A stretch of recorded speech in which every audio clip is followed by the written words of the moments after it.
So I'm here. I want to thank one of my clients, Jamie Peterson, Dr. Jamie Peterson, and her husband, Eric, is not here. But Jamie, can you just give a brief background on yourself and then how did you find out about me?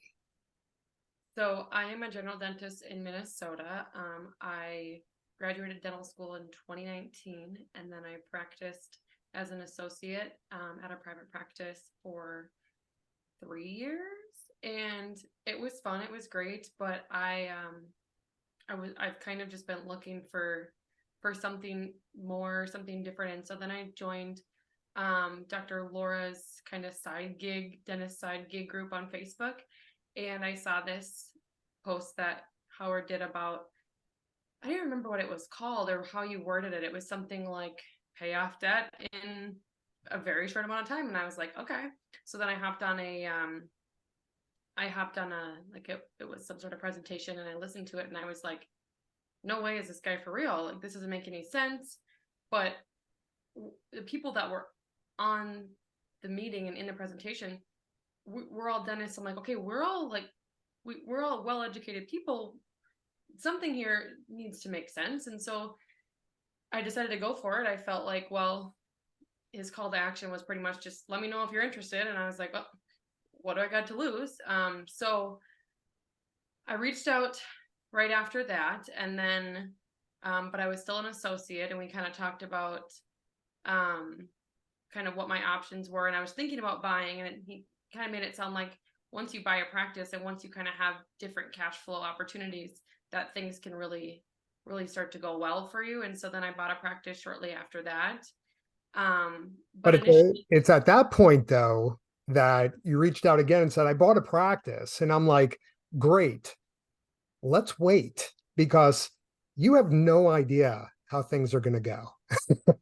And so I put the brakes in terms of us working together because I want to work with people that have some stability or at least are showing a trajectory of growth. And that transition from being an associate to an owner, yes, the potential is much higher, but we had no idea. right. And so we circle back around 3 to 4 months later ish. And you're like, hey, things are going well. I sit down with you and Eric and now kind of explain in terms of what the process and the plan is. What was going through your mind after we got off the call? What was the conversation that you guys had? I think once you showed us, there was like a amortization schedule of our house and what we could pay down on our house and how quickly that would kind of cut down our financing, because I think we had our house finance for like 30 years, and you're like, hey, if you throw this much from your savings toward your house, you can shave 3 to 5 years off just like that. And it was like, oh, wait a minute. And so I just think because we had just purchased a new house, and so when we signed on that dotted line about, yeah, we'll pay you guys whatever interest you guys need, we didn't really understand what that looked like. And I think when you said you paid the bank back first, it was like, oh, and then you buy your house after that. And so we were like, okay.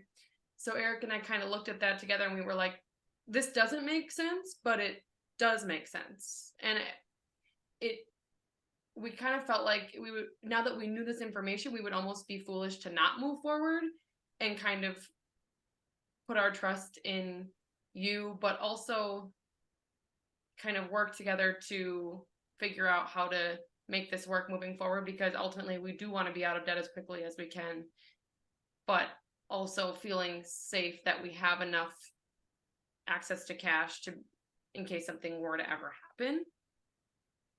Yeah, and that's part of the key of the process is number one, in terms of the 3-step process, lift the burden from fixed payments. And dentists have a lot of debt. It doesn't matter where you look in terms of owning a business. Jamie owns the building to her practice, buying a new house, and student loans. There's debt everywhere. And so without getting into numbers, her banker got her a personal line of credit, which we then doubled the size. That's how we started with this. And now we're attacking the house first because just as Jamie mentioned, every dollar that she doesn't have to pay in interest right now is literally saving $4.50 in terms of what would go to the bank versus what stays in their household. And so once we build up the equity in the house, now we're going to get a line of credit on the house. And so now we'll have two lines of credit, and now we'll have that buffer of cash cushion so that their family feels like if we have a dip, we're okay. We've got a lot of money saved up as an emergency fund to weather whatever storm there may be. And so as this has gone on, we've only been working now realistically about 4 months. Is it still this weird nebulous process, or the clouds starting to lift? I would definitely say the clouds are definitely starting to lift. I'm understanding kind of how everything works. It's kind of forced me to be a little bit more aware of, okay, what bills am I paying every month? When do I pay them? And I think having everything consolidated, and you said, hey, let's pay everything on the 21st. Okay. It's required me to be a little bit more organized, which is great. But it's nice that every dollar that I earn, I feel like is going toward a bigger goal of eventually, hopefully, owning our house outright. And I think another thing that helped me understand like what it is that we're doing is, we had a certain amount just sitting there to just in case. And yeah, we were continuing to pay a ton of interest every month into our home. And so I think the question that I kept asking you was, okay, so basically all this means is that we're taking what we have just sitting there and kind of letting it do the work for us on the other side, kind of in our home, but not having to pay as much interest in that. And that was really helpful for me to understand. And now kind of knowing that we have that access to cash still, but we can put our money somewhere a little bit more useful, and we're kind of keeping it for ourselves rather than paying the bank more than they deserve. Yeah. It's a fair way of putting it. Here's the other big thing that people kind of get just all wrinkled up about is, at any point have I told you you can't do something?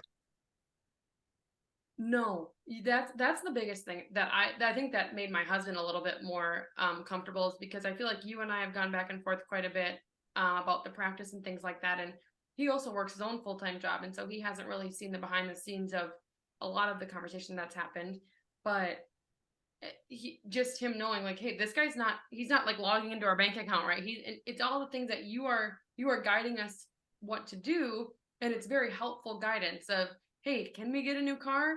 Your answer is always sure if you want, but my recommendation would be, waiting until we can do this. But if you want to do it, go ahead, we can make it work. It's flexible, yet there is some structure, and I think it's really nice to have that. It's a little bit of a roadmap, kind of with the end in mind, and the end goal kind of being most important. I love that you said roadmap, is that the destination you want to get to, but like any road trip, you're going to take pit stops along the way and go sit and go enjoy the scenery, go enjoy the destination on that. And that's the ultimate goal that I'm trying to show for clients, is that live now. You work so damn hard right now. Enjoy the moment, because we don't know what tomorrow is going to bring. I didn't know in terms of my son if he was literally going to live. Thankfully, he did. But it's one of those that it's the wake up call that I don't want people to wait until someday to get to their dreams. And this is just the roadmap. It's not a cheat code. It's just understanding math, but it's a roadmap to get there faster. It's like, instead of taking a Yugo, you're taking a jet plane to get there. So that's my personal mission and my vision in terms of helping anyone, like Jamie and Eric. So just kind of wrapping up, what would you recommend in terms of, if someone were to reach out to you and say, is this guy for real? Is this really legit?